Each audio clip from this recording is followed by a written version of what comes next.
వివాదాస్పద దర్శకుడు రామ్ గోపాల్ వర్మ ఇవాళ ప్రకాశం జిల్లా ఒంగోలు పోలీస్ స్టేషన్లో విచారణకు హాజరు కావాల్సింది. అయితే పోలీసుల విచారణకు ఆర్జీవీ వస్తారా రాడా అనేది ఉత్కంఠగా మారింది. కాగా వ్యూహం సినిమా రిలీజ్ సమయంలో సోషల్ మీడియా వేదికగా CM Chandrababu, deputy CM Pawan Kalyan, మంత్రి నారా లోకేష్ పై అనుచిత వ్యాఖ్యలు చేశారంటూ గతేడాది నవంబర్లో మద్దిపాడు పీఎస్లో వర్మపై కేసు నమోదైంది. ఇదే సమయంలో రాష్ట్ర వ్యాప్తంగా పలు పీఎస్లలో ఆర్జీవీపై కేసులు నమోదయ్యాయి. అయితే ఈ కేసులో హైకోర్టులో బెయిల్ పొందారు వర్మ.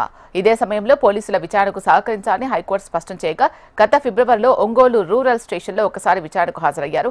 మరోసారి విచారణకు హాజరు కావాలంటూ గత నెల 22వ తేదీన వర్మకు నోటీసులు ఇచ్చారు పోలీసులు. ఇవాళ విచారణకు హాజరవుతారని పోలీసులకు సమాచారం ఇచ్చారు వర్మ. దీంతో వర్మ విచారణ కోసం ఏర్పాట్లు చేస్తున్నారు పోలీసులు. అయితే పోలీసుల విచారణకు ఆర్జీవీ హాజరవుతారా లేదా చివరి నిమిషంలో ఇంకా ఏదైనా మెలిక పెడతారా అనేది ఉత్కంఠగా మారింది.